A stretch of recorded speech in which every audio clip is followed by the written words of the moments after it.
하나님 말씀을 경청하도록 하겠습니다. 오늘 쉬는 날 하나님 말씀은 데살로니가후서 1장 1절로 2절 말씀입니다. 제가 받들어서 읽어드리겠습니다. 바울과 실루아노와 디모데는 하나님 우리 아버지와 주 예수 그리스도 안에 있는 데살로니가인의 교회에 편지하노니 하나님 아버지와 주 예수 그리스도로부터 은혜와 평강이 너에게 있을지어다. 아멘.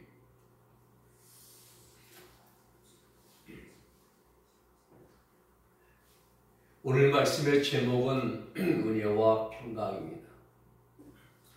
우리 프로테스탄트 개신교 종교개혁의 핵심 주제가 세 가지를 말한다면 오직 성경, 오직 믿음, 오직 말씀이라고 할 수 있습니다. 종교개혁자들은 중세 타락한 가톨릭 교회를 개혁하고 그리고 새로운 개신교 시대를 열었습니다. 이들은 소위 5대 솔라를 표어로 내세웠습니다.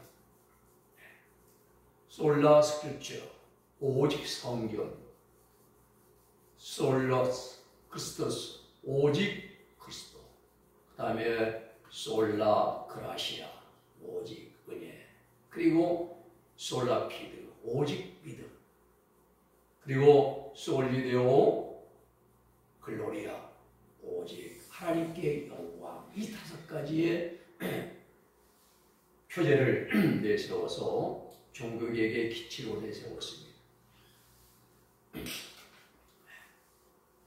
그렇습니다. 오직 성경, 오직 예수 그리스도, 오직 믿음, 오직 은혜, 오직 하나님께 영광입니다. 이 5가지 솔라를 기치로 중세 타락한 가톨릭 교회, 가톨릭에서 프로테스탄트, 개신교의 종교개혁을 이루어냈습니다. 우리 인간은 자신의 힘으로는 구원을 얻을 수가 없고 오직 예수 그리스도께서 십자가에서 이루신 일, 즉 십자가의 도를 믿는 믿음으로만 구원을 얻습니다. 우리가 예배를 드리고 신앙생활하는 목적이 무엇입니까? 우리의 만족을 위해서? 아닙니다. 오늘 하나님 앞에 한 시간 예배 드리면 내 의무를 다한 것 같아서? 아닙니다. 내가 예배를 드리고 내 신앙생활하는 목적은 하나님께 영광을 드리기 위해서입니다. 사람을 높이거나 사람에게 영광을 돌려도 안 됩니다. 흔히 어떤 교회들 예배 시간에 사람에게 영광을 돌리고 박수를 치는데 그건 대단히 잘못된 것입니다. 오직 하나님께 영광을 돌려야죠. 하나님만 나타나고 하나님만 드러내야 되는 것입니다. 우리 예배와 찬송이 자기 만족이나 남에게 나를 나타내 보이는 행위가 아니라 온 마음과 뜻과 정성을 다하여 오직 하나님께 영광을 올리는 것이 되어야 됩니다. 사도 바울은 말합니다. 우리가 먹든지 마시든지 다 하나님의 영광을 위하여 하라고 했습니다. 구원받은 성도들은 먹든지 마시든지 무엇을 하든지 간에 다 하나님의 영광을 위한 삶을 살아가야 한다는 거예요. 우리 구원받은 성도들에게 삶은 오직 은혜에서 시작이 됩니다. 오직 은혜입니다. 오직 십자가의 은혜로 구원받아 하나님과 평화를 누리면서 살아가는 것이 성도의 삶입니다. 오늘 첫째 말씀은 은혜입니다. 오직 은혜.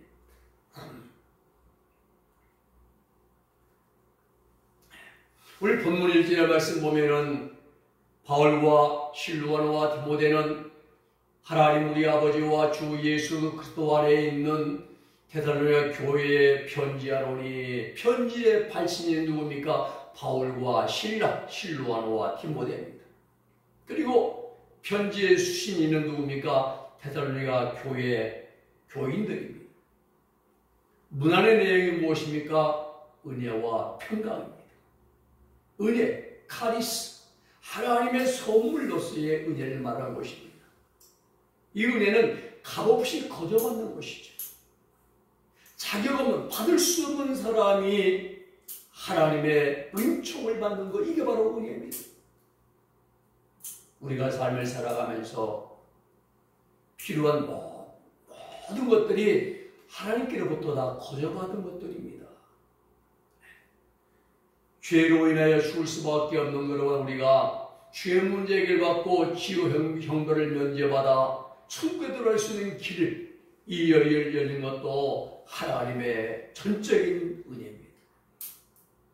내가 목마를 때 물 한 모금 마실 수 있는 것도 하나님의 은혜입니다.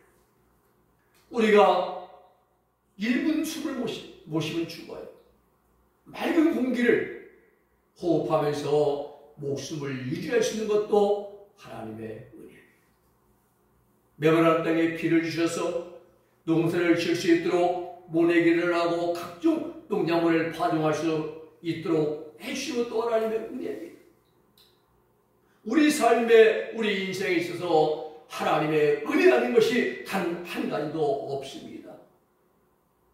모든 것이 하나님의 은혜입니다. 나를 지으신 이가 하나님, 나를 부르신 이가 하나님, 나를 보내신 이도 하나님, 나의 나 된 것은 하나님의 은혜라. 그렇습니다.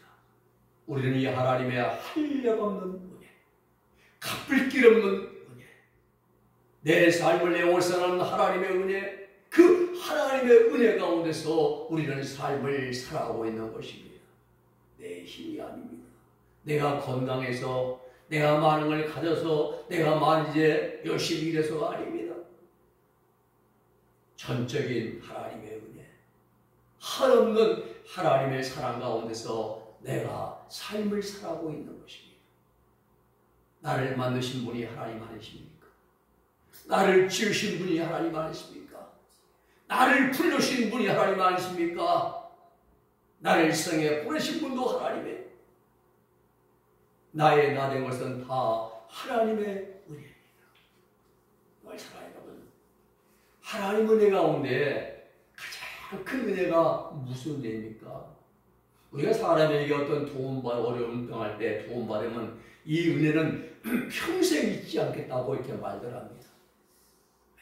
그런데 우리가 은혜 중에 은혜, 가장 큰 은혜는 예수 그리스도를 통해서 베푸신 십자가의 속죄 은혜입니다. 예수 그리스도의 속죄 은총으로 말미암아 죄 문제, 죄 용서 받고 해결받고 구원받아 천국 갈 수 있는 길이 열려진 것이 가장 큰 은혜입니다. 예수 그리스도를 통해서 주신 십자가의 속죄 은총의 은혜, 대속의 은혜가 바로 가장 최고의 은혜는 사실. 우리는 이 최고로 값진 은혜를 아무 대가도 지불하지 않고 거저받은 자들입니다.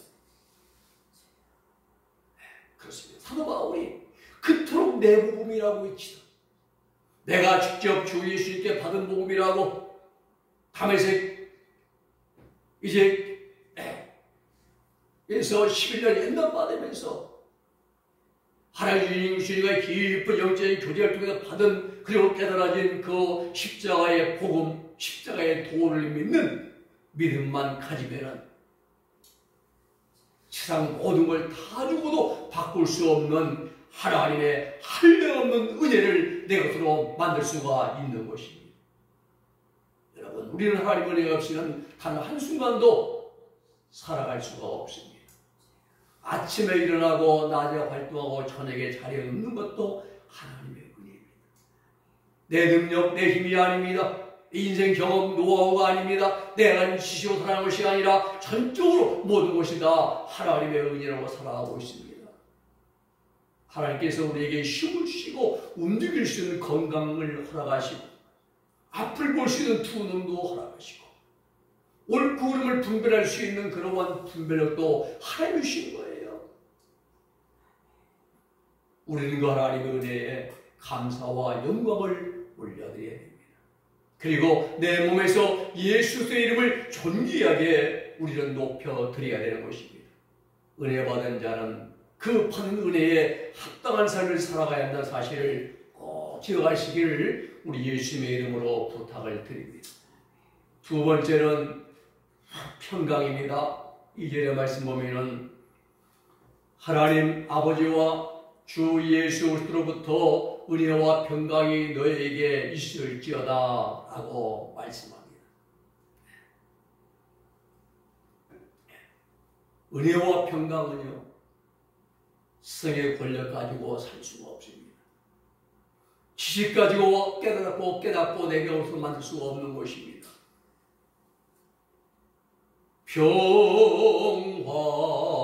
평화로다 하늘 위에서 내려오래 그 사랑의 물결이 영원토록 내 영혼을 덮으소서.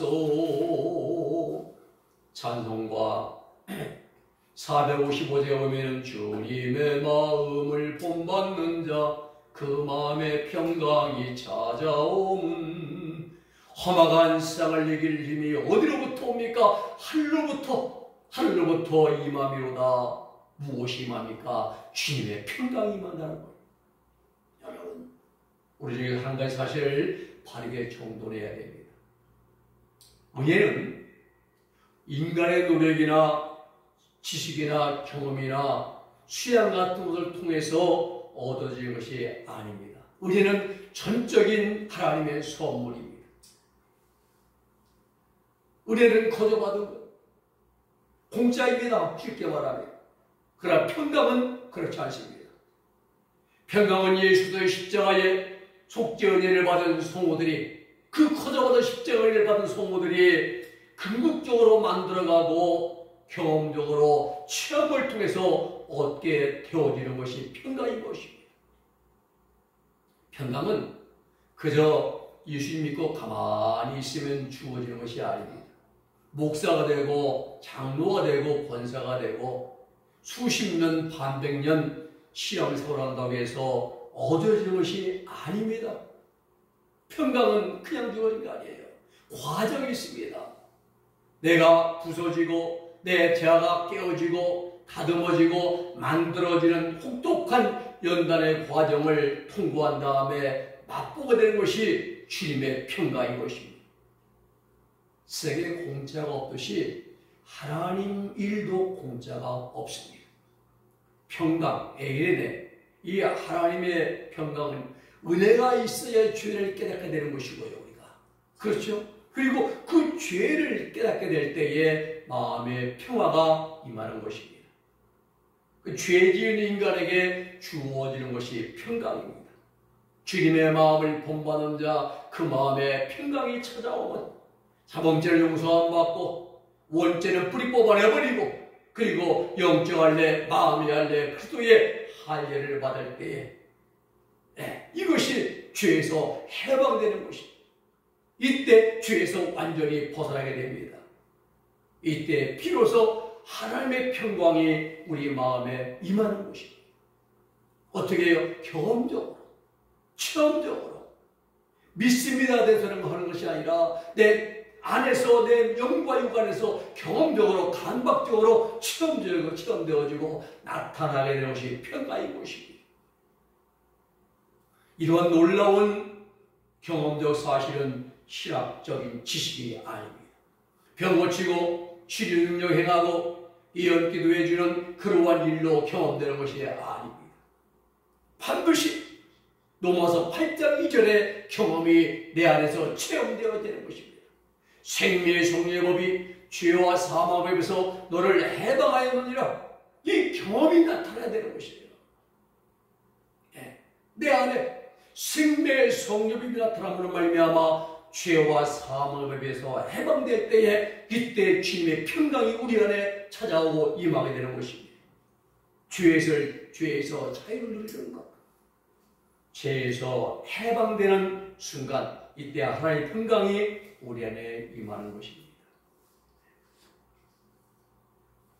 오늘 여러분, 우리가 수십 년 예수님을 믿고 신앙생활을 해도 우리 모습이, 우리의 삶이 예수를 온전히 닮아가는 삶을 살아가지 못하고 있습니다. 저도 60년, 70년 신앙생활하고 있습니다. 아니, 예수님을 본받고 닮아간다고 찬송 부르지만 귀에만 주어지면 미움, 시기, 질투, 악감정, 음란, 아집, 포악, 교만, 대만, 거짓을 행하며 살아갑니다. 귀에만 주어지면 내게 불리하면 거짓말이 나와요. 예수님의 모습이 안 나옵니다. 정직이 안 나오는 것입니다. 이루한 다음에 하나님의 평강이 찾아옵니까? 답은 아니오시답니다. 하나님의 평강은 죄 문제 해결받은 사람들, 즉 마귀의 성질인 원죄를 뿌리 뽑아 내버리고 내 삶 속에서 순간순간 하나님의 뜻을 거스르게 만드는 육신의 정과 욕심, 육신의 정과 욕망을 십자가에 못 박아 버리고 갈라디아 5장 14절 사도 바울의 말씀처럼 못 박아 버리고, 그리고 우리가 하는 나라야 천국에 가지고 들어갈 수 없는 결정까지 다 제거되는 그 순간에부터 우리 안에 하나님의 평강이 임하는 것입니다. 사도들이요, 십자가 아래서 죽음이 두려워서 다 주련망쳤습니다. 손자병법에 보면 36개 주련망이 최고의 병법이에요. 도망쳤습니다. 그러나 그들이 53일 후에는 완전히 딴 사람으로 변했습니다. 180도 바뀌었습니다. 이유가 무엇입니까? 오순절날 12사도의 영과 육속에 강력한 하나님의 생명의 성령의 법, 성령이 하나님의 생명으로 저들의 영과 육속에 합일되었기 때문인 것입니다.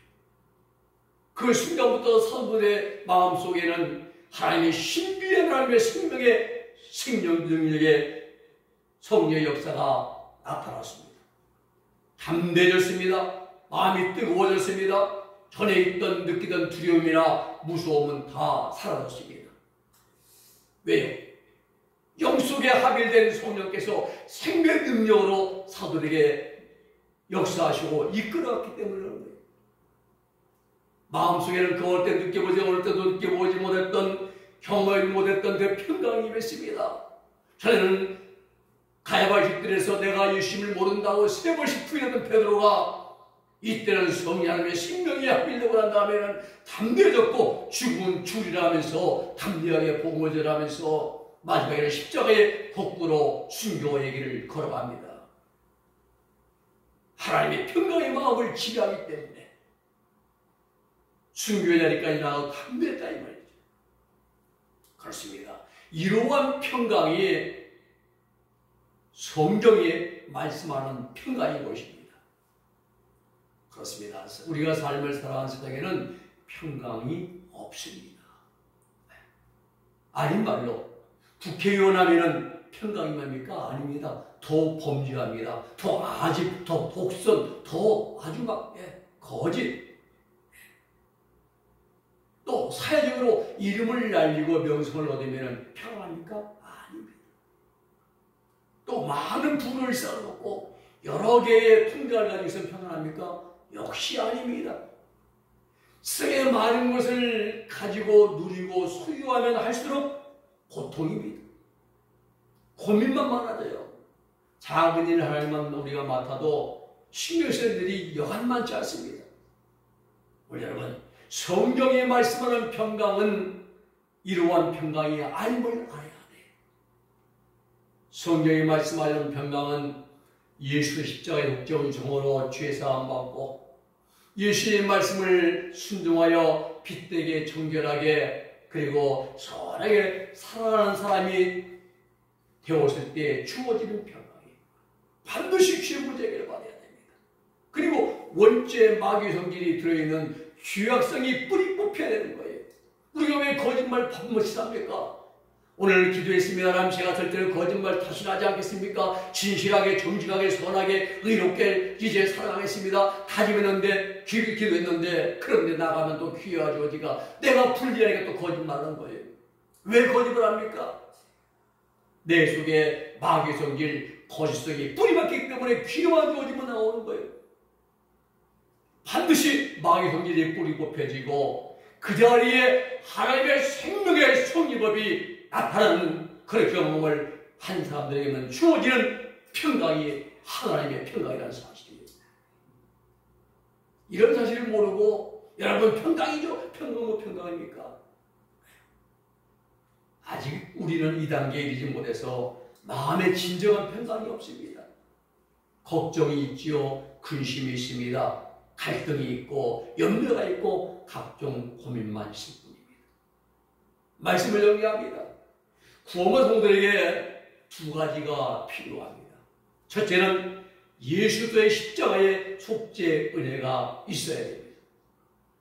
예수의 속죄 은총, 사죄 은총을 믿음으로 구원받습니다. 이런 전적인 하나님의 은혜입니다. 거저받는 것입니다. 두 번째는 평강을 이루어야 됩니다. 예수님 믿고 구원받은 순간부터 우리는 복음에 합당한 삶을 살아가야 됩니다. 이게 신앙생활이에요. 복음가 잘 부르고 뭐 성가가 되고 아니면 뭘 열심히 앞에서 나타나 이게 신앙생활이 아니라 복음에 합당한 삶을 사는 게 신앙생활이에요. 네. 그리하여 우리의 삶이 바꾸어지고 인격이 변화되어지고 마음과 행실이 정결하게 만들어져 가야 됩니다. 마귀의 성질인 죄의 뿌리가 뽑혀나가고 우리 육신을 쫓아 살던 정과 욕심을 빼앗 가지고 그 자리에 하나님의 생명의 성령업이 나타나야 되는 것입니다. 그 순간부터 신비한 하나님의 평강이 우리 영과 육신 속에 나타나고 경험되고 체험되어지게 되는 것입니다. 이러한 놀라운 사실을 예수님은 요한복음 7장 37절과 8절에서 말씀하십니다. 명절 끝날에 곧 큰 날에 예수님께서 서서 큰 소리 외쳐 가라사람이 이제 말씀하십니다. 누구든지 목마르든 내게로 와서 마시라. 나를 믿는 자는 그 성경 이름과 같이 그 배에서 생수의 강이 흘러넘치리라 했어요.